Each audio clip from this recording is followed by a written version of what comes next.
دوستو یاد رکھنا، تگڑا اور مضبوط جوان پتہ کون ہوتا ہے؟ جس کی نظریں پوری طرح اس کے کنٹرول میں ہوں۔ یہ علامت جوانی ہے۔ جس آدمی کا پوری طرح، دو لوگ دنیا میں کبھی کوئی کارنامہ سر انجام نہیں دے سکتے، ایک جو حرام کھاتا ہو، ایک جس کی نظر ناپاک ہو۔ محمد بن قاسم جب یہاں آئے تھے نا، تو ایک دن بڑے پریشان تھے، تو ایک بزرگ کہنے لگے آپ کیوں پریشان ہیں؟ کہنے لگے راجہ دہر سے مقابلہ ہے اور ہماری فوج تو سندھ کے رستے بھی نہیں جانتی، زبان بھی نہیں جانتی، لڑیں گے کیسے؟ 2-4 دن کے بعد ان بزرگوں کی دوبارہ محمد بن قاسم سے ملاقات ہوئی تو بڑے خوش تھے۔ کہا اب آپ کیوں خوش ہیں؟ کہنے لگے وہ میرا مقابلہ نہیں کر سکتا، میں نے تحقیق کر لی ہے۔ کہا کیوں؟ کہنے لگے نظر کا گندہ ہے، اور جو نظر کے گندے ہوتے ہیں وہ میدانوں میں ٹھہرا نہیں کرتے۔ میدان کے لیے نکلنے کے لیے پاک جوانی کی ضرورت ہوتی، تطہیر مزاج ہونا ضروری ہوتا ہے، پاکیزہ افکار اور سچی اور سچی ستھری سوچوں کا ہونا ضروری ہوتا ہے۔ اس لیے فرمایا کہ میرا مقابلہ نہیں کر سکتا۔ حضرت عبداللہ ابن حذافہ کمرے میں تھے، تو وزیر کی بیٹی اندر سجی سنوری پہنچ گئی۔ جیسے ہی آپ نے اس کفر کی چال کو دیکھا تو تیمم کر کے نفل شروع کیے۔ وہ ساری رات بیٹھی رہی، رب کا بندہ ساری رات عبادت کرتا رہا۔ عبادت بڑا سہارا ہے، مصلی بڑا سہارا ہے اللہ کے بندوں۔ صبح دروازہ کھولا، وزیر نے اپنی بچی سے پوچھنا چاہتا تھا رزلٹ کیا نکلا، تو وہ کہنے لگی پیچھے ہٹ جا، اب تیرا میرا تعلق کوئی نہیں، میں نے نبی پاک کا کلمہ پڑھ لیا۔ اس نے کہا میں نے بھی زمانہ دیکھا ہے، پر یہ کیا لوگ ہیں، کستوری کے بنے ہوئے، سندل سے دھلے ہوئے، کہ میں ساری رات کمرے میں رہی اور 100 اور 1000 آدمی جس جوان کا مقابلہ نہ کر سکے، اتنا طاقتور جوان کمرے میں رہا اور اس نے نظر اٹھا کے نہ دیکھا۔ او کچا رنگ للاری والا جڑا چڑھدا تے لیندا رہندا ہے، اے عشق تیرے دا رنگ محمد چڑھیا پھر نہیں لیندا۔ میں کہا ایک دفعہ نظر اٹھا کے نہیں دیکھا، کمال ہو گئی۔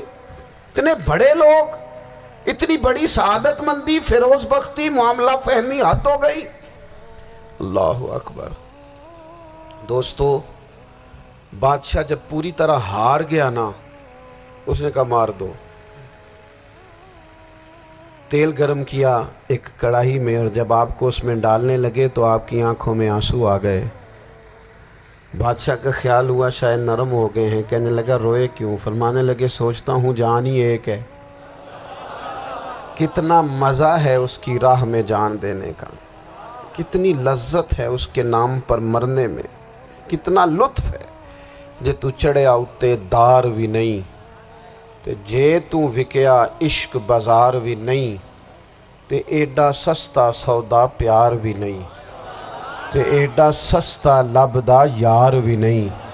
کئی جنگل گانے پیندے نہیں، کئی دوزخ لنگنے پیندے نہیں، جے وہ اس ملوں بھی مل جاوے، ایدوں سستا ہور بپار بھی نہیں۔ تے کچھ سمجھ نہ آوے لوکاں نوں وہ کادے نال شہید کرے، ڈٹھی یار دے ہاتھ تلوار بھی نہیں، پر او دا خالی جاندہ وار بھی نہیں۔ کہنے لگے ایک جان ہے نا، تو دل کرتا ہے ہزاروں ہوتی تو ایک ایک کر کے محبوب کے نام پہ قربان کرتا، جب میرے پاس ہے ہی ایک، کروں کیا؟ حضرت عبداللہ ابن حذافہ رضی اللہ تعالیٰ عنہ جب روئے اور بادشاہ نے یہ بات سنی، تو بادشاہ اٹھ کے کھڑا ہو گیا، سارے وزیروں مشیروں کو کہنے لگا تم نے کہا تھا نا بندہ ضائع کرنے والا نہیں، یہ بھی ضائع کرنے والا نہیں۔ کہنے لگا میرا ماتھا چومو، تم جیسے لوگوں کو قتل نہیں کرنا چاہیے، آزاد کرنا چاہیے۔ عزیز اپنی زندگی سے نا یہ بہت زیادہ ہرس، ہوس، طمع، اور یہ کسی بات کی بھی ہو، ہرس صرف پیسوں کی نہیں ہوتی ہے، شہرت کی بھی ہوتی ہے، یہ بیماری انسان کو اقتدار کی بھی ہوتی ہے، تعریف کی بھی بیماری ہوتی ہے، یہ سارے نقص ہوتے ہیں لوگوں کو، اور معاذ اللہ بعض جبوں کبوں کے اندر بھی ہوتے ہیں، وہاں بھی پنپتے ہیں۔ اپنی زندگی جب تک اس سادگی میں نہیں لاؤ گے جو رسول پاک نے عطا فرمائی ہے، جب لوگ آسانیوں میں پوری طرح الجھ گئے تو پھر وہ دور ہوئے اور کفر چڑھ گیا۔ دوسری بات، اللہ کے محبوب صلی اللہ تعالی علیہ وسلم کی محبت ہم سے تقاضا کرتی ہے کہ ہم اس مشن کے لیے کام کریں جس مشن کے لیے رسول پاک نے کام فرمایا ہے۔ ہم سارے کام بڑے مضبوطی سے، سوچ سمجھ کے، تدبر سے، حکمت سے، تقاضوں کو مد نظر رکھتے ہوئے کرتے ہیں سارے کام۔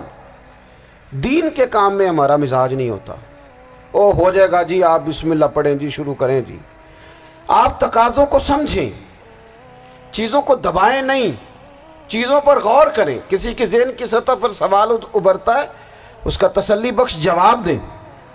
اپنی زندگی میں دین کے کام کے لیے اپنے آپ کو وقف کریں، اور دین کے کام کے بہت سارے پہلو ہیں۔ ہزاروں لوگوں کو قرآن پاک ٹھیک پڑھنا نہیں آتا، ہزارہا لوگ ہیں جو قرآن مجید کے مطالب سے آگاہ نہیں ہیں، دین کی بنیادی ضروریات سے لوگ نابلد ہیں۔ میں آپ کو کس طرح یہ بات سمجھاؤں کہ ہزاروں کی تعداد میں طلاقیں اس لیے ہوتی ہیں کہ مردوں کو طلاق کے مسئلے نہیں آتے، انہیں پتہ نہیں ہے کہ مجھے حقوق زوجین کے معاملے میں کیسے چلنا۔ ڈھیر سارے گھروں میں تباہی اس لیے ہے کہ تربیت اولاد کا دینی منہج ہمیں نہیں پتا۔ اپنا حصہ ملائیں دین کے کام میں۔ ایک آدمی کو اگر تو نمازی کرنے میں کامیاب ہو گیا، تیری زندگی بدل گئی۔ وہ دین بیزار لوگ جو ہمارے بیچ بیٹھ کے ہماری نوجوان نسل کو پگڑی اور داڑھی کا نام لے کے بنیادی طور پر دین سے دور کرتے، ایسے نوجوانوں کو دین کا پیغام محبت دے کر دین کے قریب کرنا ہماری ڈیوٹیوں کا حصہ ہے۔ ہمیں ذمہ داری کا احساس کرنا پڑے گا، ہمیں یہ خاص قدم اٹھانا پڑے گا، توجہ دینی پڑے گی۔ مساجد، مدارس، میں آپ سے عرض کروں، اتنی ڈٹ کے مخالفت ہوتی ہے نا مدرسوں کی، اتنی ڈٹ کے۔ میں ادارہ چلاتا ہوں، اس کے چلانے میں جو مشکلات ہیں وہ تو ہم بتا نہیں سکتے آپ کو، اس لیے کہ میری قوم، میرا اس قوم سے تعلق ہے جو نعت خواں امیر کرنا چاہتی ہے، مدرسے نہیں۔ ہاں، نقیب خطیب پیدا کرنا چاہتی ہے، شعر و شاعری کی زندگی کو پروان چڑھانا چاہتی ہے۔ فقط ہمارا ان لوگوں سے تعلق ہے جو لاکھوں کروڑوں روپیہ محافل پہ لگائیں گے، اور قاری صاحب بیچارے اگر مسجد کا کوئی ہونے والا کام کسی وقت بتا دیں گے تو وہ بڑی مشکل آ جائے گی ان کے لیے۔ یہ کیسے ہو سکتا ہے، آپ نے یہ ڈیوٹی بتا دی۔ مدارس، اور جتنا اہم رول دین کو پھیلانے میں مدارس اسلامیہ کا ہے، اتنی زبردست، لوگوں کا خیال ہوتا ہے میری طرح کے لوگ شاید کام کرتے ہیں، ڈیوٹی کرتے ہیں۔ یہ 10-15 لوگ آپ کو نظر آتے ہیں جو آپ کو کہیں میڈیا پر یا ادھر ادھر ڈیوٹی کرتے، مخلص لوگ اپنی جگہ پہ، وہ بھی بڑا ہی کام کر رہے ہیں، جو میڈیا پہ آ کے بھی اخلاص سے اور درد دل سے کو دین کی، ان کی بھی کسی بات کی حوصلہ شکنی نہیں۔ لیکن ہزارہا اساتذہ جو مدارس میں بیٹھ کے پڑھاتے ہیں، جنہوں نے وہ سارے لوگ تیار، آپ سمجھ نہیں سکتے کتنا بڑا کام۔